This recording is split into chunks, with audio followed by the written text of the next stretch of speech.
Oh, great. Here comes war. Is he falling apart? Is it falling apart? No, they can't. Can they control them too? Amnesia. Of course. What is going on, guys? Welcome back to the channel. My name is Ben, and today I'll be reacting to Korra Season 2, Episode 11. And the last episode basically just continued elevating the stakes and I guess the crazy cosmicness of this stuff. Yeah, I'm excited to get into this one now because I want to see if it does somehow manage to continue raising the stakes of everything. Because now we have Jinora, whose spirit has been captured by UNALAQ. Not just her body, her spirit, her soul.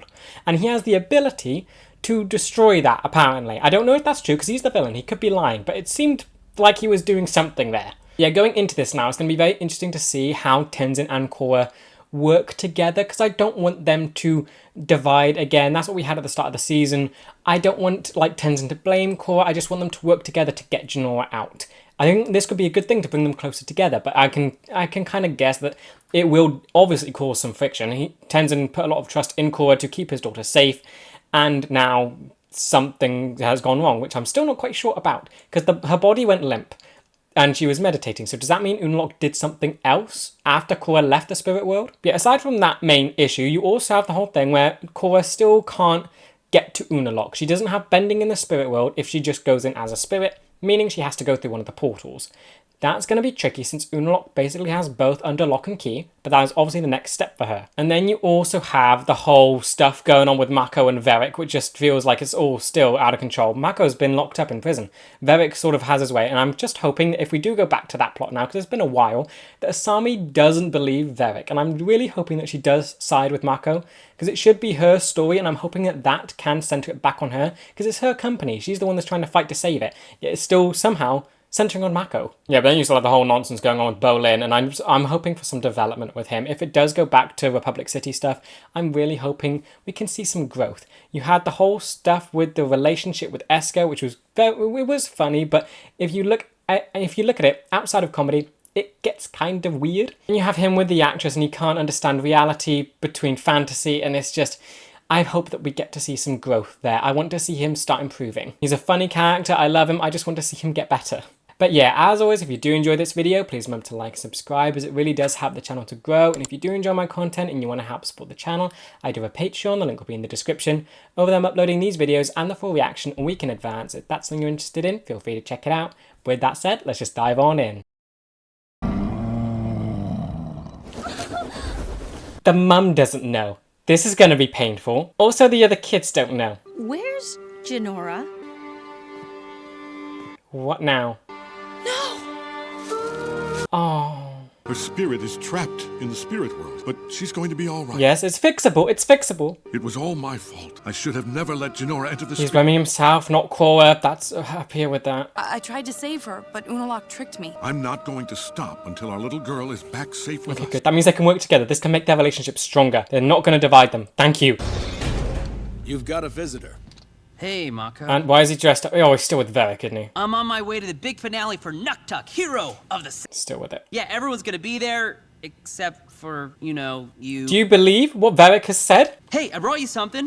I thought this would brighten up your new place. So you're just giving him things to decorate the cell, not trying to get him out? I know our lives have been moving in two different directions, but I want you to know that I will always be there. You're just here giving him a poster. Even if one of us is a member of high society and the other one is a criminal. So he believes what Varrick is saying. Figured out he was hiring gangsters to pose as northern soldiers to get Republic City to join the war. Yep, and he just doesn't believe it. This is just gonna get so annoying. Where's Asami? She'll listen to me. I asked her to come, but she said it was too hard for her. Being in jail like this. Oh no. Okay, so the one person that could believe is just can't because of the emotional damage that has been done to her. If my theory about Varrick is right, something might go down tonight at your premiere. What could Varrick want with that? I feel like he just wants money. What else could he... It's a propaganda thing. He wants to incentivize the war. What could he do with the premiere? Korra still might come with reinforcements. Can't wait any longer. It's time we take back what... Oh, you're doing it now? It's time to take back our This city! ain't gonna work, is it? This is not gonna go well. They've got so many, like, ships and stuff. How many of you are there? Maybe this can be helpful. Maybe there's a lot of you. I mean, it is your home. You'd know it well. It's... They look worried. That's good. And Republic City's most famous couple, Bolin and... No, they're not. Wait, are they... What? They're a couple now? I thought the whole thing with the... But you're as dumb as the rocks you bend. We are not a couple. That's not what Shiro said. Bolin, please, someone just have him develop. Please have it soon. Stop stuffing your mustaches and get to your post. You got it, boss. You two are the pinnacle of refinement. I love that Lynn hates them too. President Ryko and the First Lady Buttercup Ryko just arrived. You came to the premiere? Okay. Entrepreneur extraordinaire, Varric. Varric probably invited them. Mwah. What do you think?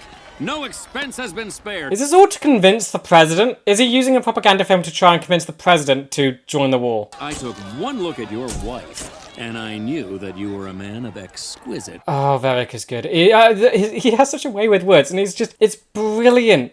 The way he's written. Doubt your propaganda is going to change my mind about going to war with the Northern... He can see through it. I think you'll be surprised how persuasive I can be. Well, I can't trust... It's so unnerving how, like, not calm, but, like, how just fun he finds everything. And just, you know there's so much deeper stuff going on behind all that. You can't make pictures move, they said. You can't take some knucklehead earthbender. Asami came here, okay. I need her to start fighting for Mako. They speak of the injustice that's happening in the Southern Water Tribe right now. My hope is that their words... He's so good. It's so annoying. ...are a real-life hero to rise up and help.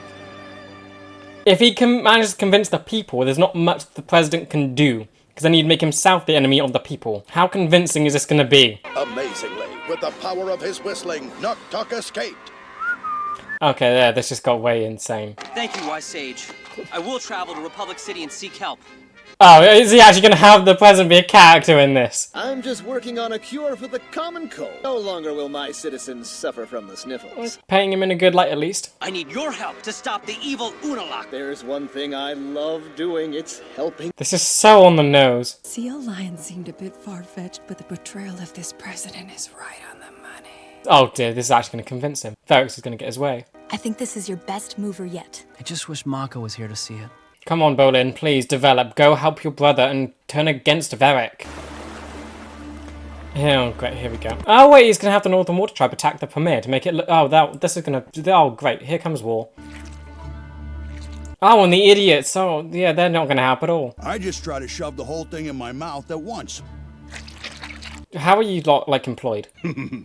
I love our job. Oh, dear, you're so dead. So are these... they're waterbenders. Are they actually Northern Water Tribe people? Or... I would assume not. They just hired help from Varric. Because he... I don't think he has any connection to UNALAQ, does he? I don't think they're actually working together. Varric just wants to profit from it all. Cannot stop. UNALAQ must destroy Nuktuk. He's got the mechs. How does Asami not see that he has the mechs in the production? You lost them all. Oh, and he got special effects in here.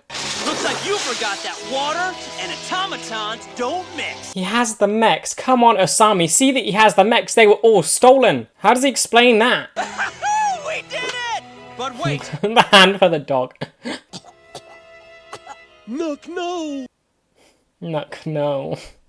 Oh, this is painful. It's okay, Nuktuk. At least I got to be your friend. Oh, this is going to work so well. This is going to get the Republic City right into a war. The tail is still moving. Can this film actually convince Bolin to go help Mako? That would be awesome. You do know Juji's not really dead. Of course I know. So yeah, you can't tell the difference between when someone's attracted to you and not. Korra's gone, Mako's in jail, you're doing business lady stuff. You can help put things back together. Go against Varric. Help your brother who is in prison. Why don't you come back in and finish watching the mover with me? You go ahead. I need another minute. Wait, is he going to see the plan? Is he going? Because everyone should be inside. Is he going to see? He's going to see. He's going to know Mako's right. That's weird. Believe Mako, please. It's annoying that he has to see the evidence before believing his own brother. You've seen that? Why would the police officers ever leave food around? There's an attack. They're after the president! Oh wait, no, oh no, okay, no, this is good. Oh, it still works. It still works for Varric's favour. It's whether or not Bolin believes what actually happens, or if he can see through it. And I will be the ruler of Ice Earth! I love that they made the, like, villain UNALAQ look like Ozai. He's like a waterbender version of Ozai. I don't think so. Oh dear, synchronized screams. But this is going to work in Varric's favour. The president's still going to see him get saved by Bolin. They're all going to see this attack. Mr. President, get back! I'm here to help. This all plays into the film. Oh, and it's all ripped. He's gonna end up looking like the character, isn't he? Looks like there's nowhere to go. I want them to start freaking out. Was this part of the plan that Varric hired you for? I mean, Bolin's got this. He's been on this course so many times. Oh, great. She's going to get feelings for him. There's not going to be any growth for him, is there? She's going to get feelings for him, and then he's just not going to think about the whole reality versus fantasy thing. It's made the fantasy real. Bolin is bending 2 full stacks of Earth discs at once, which would normally be illegal. Yeah, it's not a match. Okay, one left. Take him down. Again, this works in Varric's favor. And it's like UNALAQ versus him. It's like a stage play now. Tell me who sent you! It was Varric. Please don't hurt me, Nocturne. Oh, wait! Brilliant! Exposed. Does he actually... I think this is our cue to exit. He's concerned. Where do you think you're going? Is he falling apart? Is it falling apart? The president... Well, oh, really? You're still going? You are hired! No one to give up. It's a knockout! Okay, good, but what do the people think now? I feel like the people could be on his side. Okay, yeah, this looks great for him, but like, what do the people think about the wall? This could be bad, but if they've captured Varric, that would be great. Who's attacking who right now? Who's winning? They're falling back! No, I doubt it. Oh. What? No, they can't. Can they control them too? And he's got a flying one. Great. You can't win. You should have waited. How is he controlling them? I had my theories, but I still don't know. Because now if it looks like the twins are controlling them, that just seems odd. Then Republic City would have no choice but to join the war on the side of the And South. it failed. I can't believe Varric would do something. It failed. It failed. It failed. Varric didn't get his way. Actually, someone did. Remember Mako? Thank you. Give him a promotion, please. Officer on your hands. He's one of the best. Actually say that to him. Tell it to his face. I can't believe my boyfriend is a real-life hero. Okay, great. No, he's not gonna learn. He's just stuck between fantasy and reality. You really are as dumb as those rocks. Of course we're a couple. He's doing it because of the fame that he's now gotten. He wasn't famous before the thing, and then after all of this, it's for fame. Maybe she does actually like him because she did, like, or was it just a play into synchronizing with the film? Everyone's back together. Avatar Korra, what's wrong? You're gonna drag them into war again. UNALAQ doesn't just want to take over the South anymore. He wants to destroy the whole world. That means... Oh, great. So this is going to get everything involved. At least Varric won't benefit from it. And also, can we get Asami's stuff back? Can she get her company back? Trying to release a powerful dark spirit during harmonic convergence. If he succeeds, the world as we know it is over. I hope they believe her. I don't want it to get to the point... I'm sorry, Korra, but my answer is still no. Is it gone to the point in the world where they no longer believe in the, like, threat of spirits? If the world is going to be thrown into chaos like you claim, I need to protect my citizens. No, that won't help them. Nuktuk needs your help. I know you love helping people. Really? That gonna work? Son, I appreciate you saving It's not gonna my life, work. and I'm a big fan of your work, but my decision is final. Okay, no, that's dumb. This is fate of the world. And you have no idea what kind of chaos it will look like. It's not like Ozai. It's something entirely worse. It could mean the elements get thrown out of order. It could mean who knows what. It's cosmic. How was the big premiere? I saved the president! Get him out. Please, just hurry up. You were right about Varric. I knew it! But it didn't work because of you. And because of me. You didn't believe him, though. Yeah. As long as you're all good and you're back together, just go, go, go, please. Sorry for ever doubting you, Mako. Don't worry about it, bro. Okay, apologies. Thank you. Oh, this is nice. Give him a promotion. Nice job, Mako. You're going to make a great detective. There aren't any detective openings. Fire right now. both of them. Actually, we have 2 openings. Yes! Ah, that's satisfying. Amnesia. Mako, I missed you so much. Ah, great. Okay, so... Oh, dear me. Hey, I missed you too. So you're not still mad at me? Why would I be mad? Amnesia. Of course. I got attacked by a dark spirit, and I lost my memory for— Called it. Now Asami's angry, now this whole relationship thing. Great. You gonna say that you broke up? No, it wasn't that bad. Great. Now I feel like Asami just feels excluded from the group again. I think I know just the man to talk to. Again? What? Guys, hey! What do you think? Why has he got such a nice cell? Why? And I had this cell made special. I had a feeling I'd end up here one day. He planned for it, really? Come on, we got guests. Whip up a pot of that green tea. She's an accomplice, maybe, but why in the same cell? Of course, I don't go anywhere without my assistant. Do you? How has he got on his way here? Don't tell me you guys are still mad about everything that happened. I did some good things, too. He's just chaotic. It's just random and unpredictable. Who got you into the movers? I did. Asami, who saved your company? I did. Can we come back to that, please? I want her to do some more, because right now it feels like she's being pushed to the background now. Tried to kidnap the president. Those are pretty bad, too. I wasn't going to hurt him. I just needed to start a war. You're insane. The future industry stuff? It's on my battleship. You have a battle? Wait, what? Oh, great. At least Asami can get her stuff back. Named her the Zhu Li. Oh. You named your battleship after your... Kinda nice. They're both cold, heartless war machines. Your teeth. Really? She's not... Okay. I didn't get that from her demeanor. Let me make it up to you. Take Zhu Li. Really? My battleship. It's not the fleet we were looking for, but it's the next best thing. I'm still annoyed that he's got on his way in prison. Why can't he just be thrown in a regular cell? Why is Julie there? I feel bad for this woman, but is she here by choice? It's okay. We're going to stop UNALAQ. I feel so bad for Sami and all of this. I feel like she should be at the focus of a lot of this stuff. Her company, that being saved, now just that whole relationship mess. I'm surprised you've actually kept fighting. I'm shocked that you just weren't destroyed immediately. Get the men and fall back. What about you? Going after your brother. Yeah. I'm going to end this right now. What are you gonna do? Go. Are you gonna go? Are you gonna try and kill?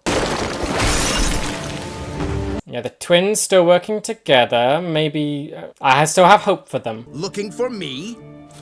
I don't think he can face... I mean, can he get... Who would be the more powerful bender? UNALAQ is spiritual, and bending is kind of connected to that, so maybe that does make his connection to it stronger. You're no brother of mine. You had me banished. Yes, I did. Why? I still want a whole episode devoted to his past, and why on earth he's doing all this. Stop. He's mine. Great. You are not the true chief. I am, and you will bow to me. He is nuts. Okay. I want to see him defeated, but obviously this is going to be Korra to do it. You're going to fail here. It'd be too early to be defeated now. Oh, wait, he made ice whips. That's awesome. His bending is incredible.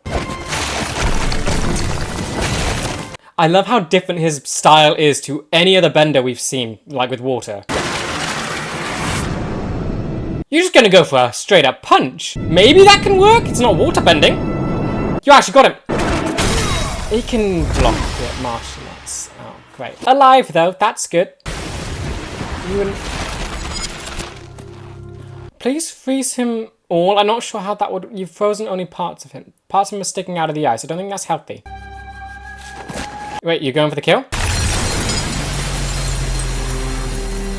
Is that death? Is that death? Would this show kill Korra's father? Now that I've defeated you, Defeated. your daughter is next. Okay, ending. Wow, at least he ain't dead. Okay, well, this episode I did enjoy, and mainly because it ties up a lot of the things I was hoping for, because we're getting close to the finale, and both stories have felt very separate for a while. You had Mako's thing in Republic City, and then you had Korra's stuff. They felt so divided and chaotic, and just one being insanely cosmic and huge with the stake of existence happening, and then you had Mako, who was just the whole chaos with Varric. It seemed very hopeless. I'm happy with how it does all come together, and how Korra doesn't come to save the day for the non-Avatar people, because I think it would have been very easy for her to just swoop in and just take care of everything. I'm so happy that they took care of it themselves. I think it could have been done slightly better, mainly just because I wish Bolin did believe his brother over Varric. Of course, Varric has his claws, and then it was difficult, but it's just a little painful to think that both Asami and Bolin didn't believe Mako straight away. They did just accept that he was this criminal that Varric said he was. It just feels very hurtful.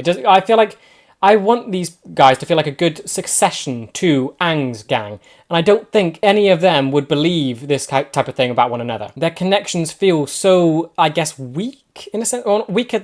They don't feel that strong. They don't feel as strong as they should at this point in their journey. It's season 2, near the end of it. I would expect that they'd be a much stronger knitted group. But right now you have two brothers that don't believe one another, or struggle to believe one another. You have Asami, who just gets caught up in all the relationship drama, and I feel should be a lot more centered in this stuff. Her whole company was like one of the main focus points for this storyline, and she was shoved into the background. And now she gets shoved into the background more, because now Korra comes back and is, same with Mako, he's now back with her and is just nuts. So I don't know what they can do with Asami now. Does she have the tank? I guess she's on the Julie battleship now. So she's got that, and so her stuff should be there, her tanks. So at least she can fight. But story-wise, she needs a lot more, and I'm hoping, I don't feel like there's enough to do with her for this season, so I guess I'm just expecting her to do more season 3. I feel like there's not anything left for her to do this season. She has just been almost neglected. And then Bolin, it feels like I love him so much. He's a very funny character, but I want him to develop. I want him to get some, I guess, reality. He's clearly the funny one of the group. Love him for that. He's innocent and just awesome. But given that the setup was that he couldn't distinguish reality and fantasy, I was hoping that that would sort of grow and he'd grow through it and he'd mature and he'd understand the difference there. I will say the scene was cool, but it doesn't really help him. It doesn't make him see the difference between reality and fantasy. If anything, it confirms what he already thought was real. He thought he was Nuktuk. Now it basically is. So it's tricky with what they've done there. I do like the scene. I do like what it does and how it defeats Varric. I like how it all mirrors the movie. I like how it mirrors the movie in the background with the action that's going on in real life. And I say real life as in the people on the stage fighting, not in like reality real life. But I think it could have been handled a little better in just character development for Bolin. Because it does feel like right now, some of the characters are getting lost in the grand scheme of the plot. Hopefully it does smooth out in the coming episodes, because I absolutely love the fight scene at the end between UNALAQ and his brother, Tanrak. I think those two characters this show has gotten down, love their stories and how it's just brother versus brother. But now I'm hopeful that with Korra back and the group together, they can sort of work better together.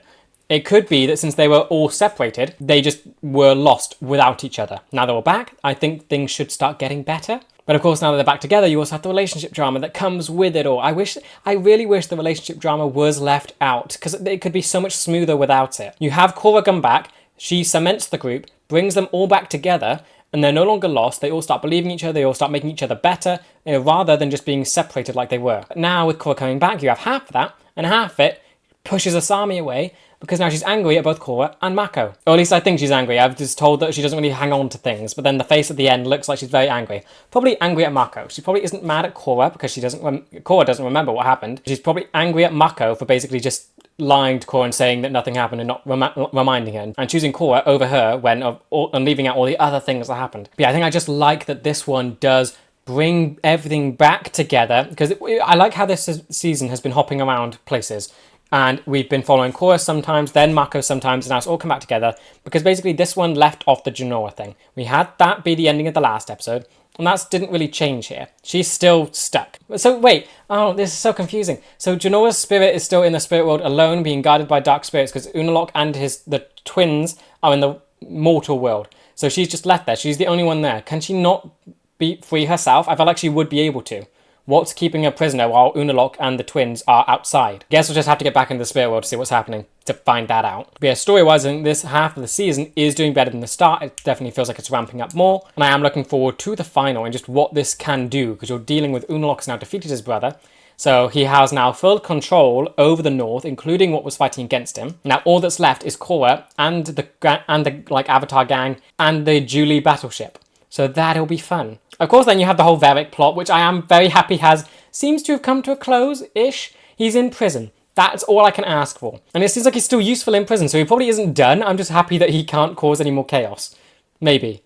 He's managed to get this done in prison, so who knows what he can do, even locked up. But I think he's a great character. He's so funny and just chaotic. I'm glad that he got captured, but also that he's figured that he might anyway, so he had this precaution in place. The assistant confuses me. Is she doing that willingly? Did she actually come in here, or is she just a very loyal sort of employee? But I think it is kind of sweet that Varric named the ship after her and said that they are both war machines. Makes me think that there's more to Julie than meets the eye. Maybe she is like this battleship, and we just haven't seen that side of her yet, much like we've only seen Varric's true self recently. I'm just very excited for what's coming next, because now we're getting into the final territory of this season, and I want Genoa to be saved. I'm hanging on to that. I want to see Genoa get saved and be with her parents again and just have that fixed.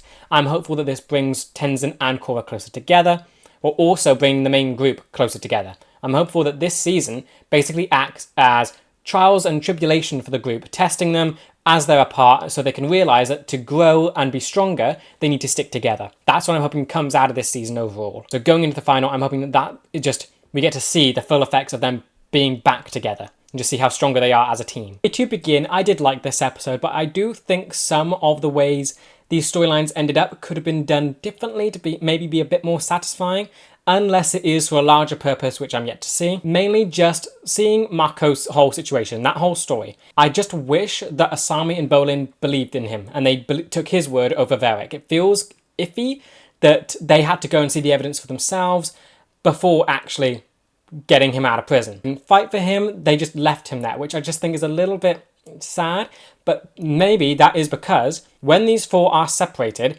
they are lost, and when they're all together, they're better. So that's what I'm hoping for. Seeing them all like this and just seeing how divided they've all been and how separate they all went, they fell apart. So hopefully now that Korra's back and they're all a group again, they can just start doing a whole lot better, which will make this whole storyline make a lot more sense to me, because it just feels odd that they chose to believe Varric over Mako. Yeah, looking at Bolin first. His story, I love the character. He's so much fun, and he definitely feels he's not like a soccer character. They're not trying to replace soccer or replicate that. They're trying to do something new, but he's clearly the comedic relief for the show. The thing with soccer is that they've managed to balance well character development, importance, and comedy. Sokka was an amazing character who was able to be this funny person in the midst of all these serious situations, while also being the non-bender out of all these other benders. Bolin has less to worry about because he is a bender, so he has that going for him. So he doesn't need to struggle with the non-bender side of things. That is Asami's role. But I feel like he almost has too much comedy, if this makes sense. His storylines could be done in a way that develops him more. The whole thing with Eska, that was done for comedy. There wasn't really good resolution to it. And when you look at it outside of just being for comedy, it looks really rough. It's very clearly an abusive relationship. It's very controlling and toxic, and it was just done for laughs. At the time, it's funny, but when you look at it in retrospect, it could have been done a lot differently and better, which could still make laughs for it, but it could have also allowed for character growth for Bolin. Now, the same thing seems to have happened with the whole Movers storyline, where it starts off with him not understanding the difference between acting and reality. He doesn't realise that there's a difference there, that all of this is pretend and you're just filming a story. This could have developed into him progressing and understanding this more and becoming a deeper person, but instead his fantasy gets confirmed to him. He starts playing it out in real life, and basically the people match their characters like he has been. Ginger starts falling in love with him because he fights, or it's for attention, I'm not sure. Whatever the case, she is now acting like she did in the Movers. So it confirms that romance that he had in his head that he was getting confused about. So now it blurs the line between reality and fantasy again when he could have developed out of it. This might not be the end of it. I'm hoping it's not the end. I'm just hoping that he gets more development in some ways. Because it seems like every storyline he gets is just for laughs, and they don't try and let him grow. I think the closest thing he got was the whole him, Korra, and Mako triangle thing, where Mako, of course, kissed Korra, Bolin was heartbroken, and they sort of developed after that and got stronger as a group. That's kind of been the only thing, unless I'm forgetting something. I just want to see more development from him, because it just feels like he's been used for comedy through these storylines when it could have been used for both comedy and development. Then Asami. I love the character, but I think she is getting a bit wasted here. It feels like she's directionless. This storyline should have been more focused on her, or at least to have something going on with her, because right now this episode was focused on Bolin, when it's her company that was at stake through this whole thing. That's what led them into this position. Her company was at stake, so they sided with Varric to try and make money. Varric bought the company to save it, and then the last episode ended off with Mako being arrested and her being left there, not sure what to do. I wish it followed her more closely and centered it around her, trying to come up with the moral dilemma of, do you want to save the company at the cost of using a war to do so? And then when Mako gets arrested, does she choose to believe him over Varric? There's a lot that could have been done. It just feels like they chose not to go with that and instead go with Bolin's side of things. I do like how it did end up in the end and how everything seems to be sorted out.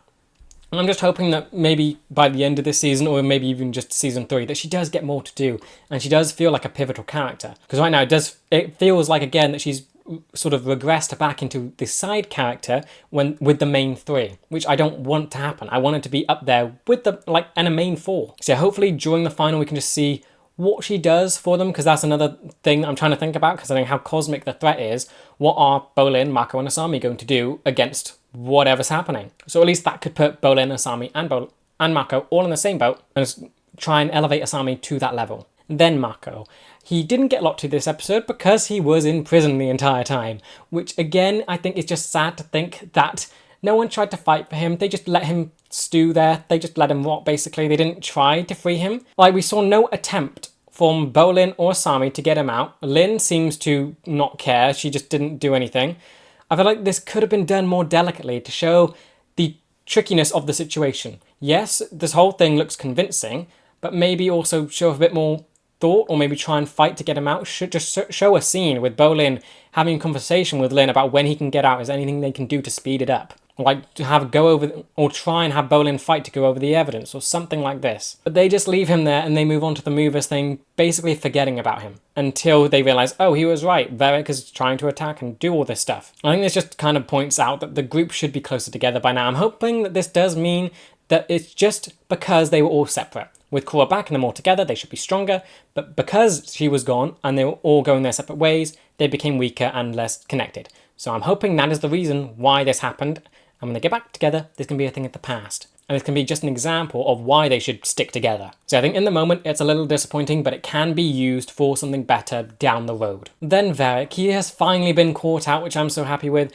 I think Mako had more involvement in it. Of course, I think it's kind of a shared thing between Bolin and Mako, which kind of moves them closer together. But I just wish that Mako had that kind of vindication to say that he did do it and he caught Varric and actually got to confront him. But yeah, other than that, I'm just happy that he's behind bars, or at least kind of. I don't know. He has managed to make his own cell with like the lap of luxury. Julie is in there, so for all we know, he could get out however he wants. He might not even stick around in there. If he's been able to build his own custom cell, I'm pretty sure that he'll probably have his own custom set of keys to let him go as he pleases. But yeah, I think the character himself is absolutely perfect. Just being this chaotic presence that is completely unpredictable, and how you can just use him however. Like during this whole episode, he was technically the antagonist, being the one pulling the strings. Then right at the end, he actually does some good. You can use him. And it's just because, I don't even know why, him just saying that he's doing some good things and saying that he wants to help. Was that it? He's not benefiting from this. He's not being guided by money. Maybe he just wants to be seen in the good books by the Avatar. Maybe that's it. Maybe he sees a profitability in that. I'm trying to think, if it means that there's nothing else he can do, does that mean he's actually stuck in prison? Or, like, is there another angle he's trying to play? It's just quite, his character is just fun to think about all the possibilities that could be going on because of how unpredictable and chaotic he is. There's not a set of standards that he follows. There's no attachments. It's just random. So it could mean that he could be siding with them this once, or it could mean that he's got another trick up his sleeve that he's going to play. Maybe there's something on the boat that can help him get out of prison, or he can make money off of. It just leaves it so up in the air, and I just love how that leaves so many opportunities to be used and how many storylines that can create. Then just looking at the South Pole. Absolutely loved the fight scene at the end between UNALAQ and his brother Tanrock. So good. I love the brutality of it. Seeing UNALAQ's bending style is so much fun because it's so different than anything we've seen of waterbending. It feels so like, I don't even know how to describe it. The way he uses ice, and he's clearly a master. Would he be stronger than Paku at this point? I feel like he kind of would. It's sharper.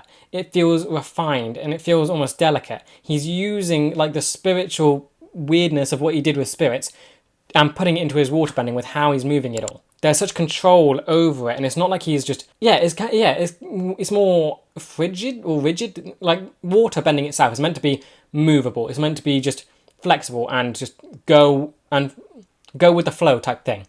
UNALAQ doesn't feel like that. It feels like he is controlling the water. It feels like he is now the container, and that he is what's shaping all of this. It's so fun to see how they've done that, and I cannot wait to see what other fight scenes he's going to have with Korra, because they're going to have to go against each other. Korra's waterbending, I don't think is going to be a match for UNALAQ's. Just seeing her father go against him was amazing. But it is cool to see that the dad did come close. And he was about to punch him right in the face. He grabbed onto UNALAQ's shirt and was about to do it, but UNALAQ, of course, is just faster. But it's nice to know that you do have like a slight chance to get him. He isn't untouchable. You can touch him. You just have to think it through very carefully, and you have to be determined enough to try and do it. Then the twins, I think, I got hope for them. There was that one scene where he was trying to unlock the portal and the one twin got injured, and Eska basically chose to take the twin back to get help and not help UNALAQ. Basically, UNALAQ said to leave him there, but Eska didn't listen. She went back, got him medical attention. So there is some kind of divide, which I'm hoping does get exploited, because at the end of the day, the twins are Korra's cousins, so there must be some attachment there, and I'm hoping that they're not just crazy and insane. I'm hoping that there is some sort of family bond between them that they could side against their dad. Yeah, just seeing them control the spirits has raised more questions to me.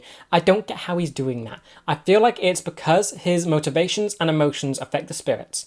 He is angry at the world, so the spirits become angry. And then they listen to him because the anger that he has isn't projected to them.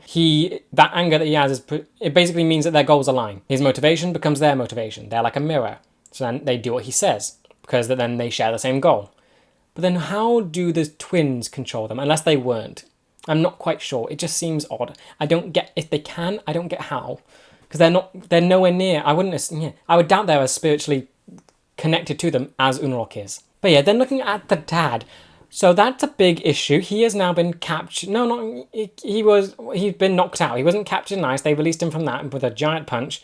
Glad that happened because he had parts of him sticking out of it, which I don't think would have been good. But he has been punched and knocked out, so at least he's been defeated. He'll be captured, hopefully not killed.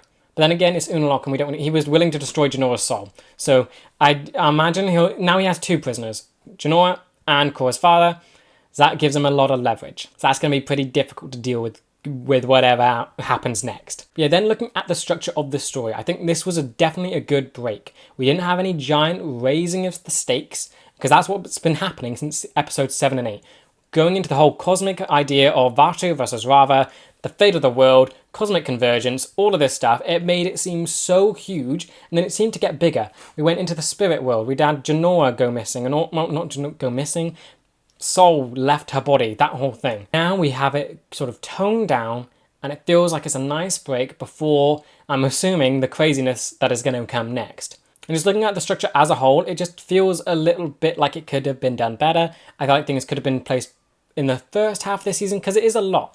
From episodes 1 to 6, I feel like there wasn't enough going, and it feels like there is a big divide between that and what we're watching now. It feels like after episode 6, everything just exploded, and now it's dealing with a better pace, and because we've had this nice calmer episode to relax from the just giantness of everything, now we're going to go back into it. That's good, that keeps it balanced. First side of this, didn't do that well. It felt too calm throughout episodes 1 to 6. Then episode 7 explodes it. And then it stays that way, and now it's just come back down. So this season definitely has some pacing issues, but I think right now, looking just from season 6, it's kind of resolved a little bit, but looking at the whole thing, it's got issues. Yeah, hopefully the final lives up to what this is setting, that it is going to be this huge cosmic thing, and that it deals with the story well, and just the pacing of it all.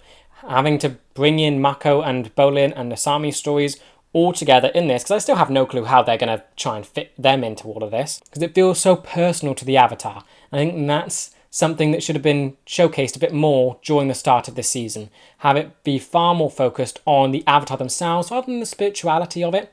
Actually focus in on the Avatar and their connection to Rava and Vaatu, and then start setting up these stories with UNALAQ and a public city thing. It just feels very chaotic and just all over the place at the minute. And I think this episode did well at bringing a lot of it together, but it still leaves the question of what on earth are the 3 of the characters going to do when you have Korra with Rava going against UNALAQ and Vaatu stuck in a tree. As for what's next, they're going to the South Pole. This is going to be the confrontation now. Don't know if Tenzin is going with them. I don't think it showed that at the end. I'm assuming he would. Or at least he might be going to the North Pole. Whatever, he's going to one of the spirit portals. He's going to go get Janora. So he's going to be involved in some way. And I feel like he would be the closest one to Korra in this coming conflict. And then I think the kind of only place you can put Asami, Bolin and Mako is dealing with the invasion of the North and dealing with the sort of mortal side of it. Because I don't see them as having much success going against the spiritual side of it, and plus that's way too personal to Korra now. It'd be weird to try and divide that and have maybe one of them share in it. That would just feel odd because it's so attached to Korra. Tenzin is there because of his daughter. As soon as that's resolved, I imagine he would back off from the main conflict. But that's his purpose in this. With Mako, Bolin and Asami, they're there because they know that they do better with Korra and they are just invested in the fight. But it feels like that they could be left behind in just how big this whole thing has gotten. I think that's another thing I'm worried about. The story has gotten so huge that it feels beyond the people that aren't the Avatar. That's something that the Avatar The Last Airbender did well. You had Aang, who was the Avatar, the most important person in the world, but you had others around him that were just as capable in their own element. Korra has now become extremely attached to this new giant conflict, and it leaves the others in a state where you can't picture them doing much. I would love to be proven wrong. I hope that they do have some kind of good elements to this final, but right now it does feel like they are just hitting above their weight. Overall though, I did really enjoy this episode. It was a lovely, calm episode compared to what we have been going through recently, and it has made me very excited for what comes next. Actually going to the South Pole, we're going to be bending and doing all that. It's not like Korra's in the spirit world without her bending. We're going to see some great fight scenes, and I am ready for UNALAQ to be defeated. I cannot wait to see him defeated, because he's a religious zealot. There's no reasoning with him. That's the thing that you had with Aang. He was someone who technically maybe could be reasoned with. UNALAQ, he is an ideologue. There's no way you can reason with him. You're going to have to fight. That's the only option. So it feels perfectly within Korra's element. But the dude is so strong that it's going to be really fun to see if or how Korra manages to actually take him down. I think this episode did do a great job at also tying up the other loose ends that we had going on and bringing the group back together. Now I just needed to give them a reason to be together. Right now it's just because they need their help. They didn't get the army, they just got Varric. But I want a good reason as to why Mako, Bolin and Asami are fighting. Is it just because they're invested in the fight? Or I want to see them be truly motivated to be helping one another. I just want to see that one scene where they're all fighting together and they know that they do better as a group and they belong with each other. But yeah, with that said, that does bring me to the end of this video. I hope you guys enjoyed. Let me know what you thought about this episode in the comments. And with that, I will see you in the next one for Season 2, Episode 12. See ya!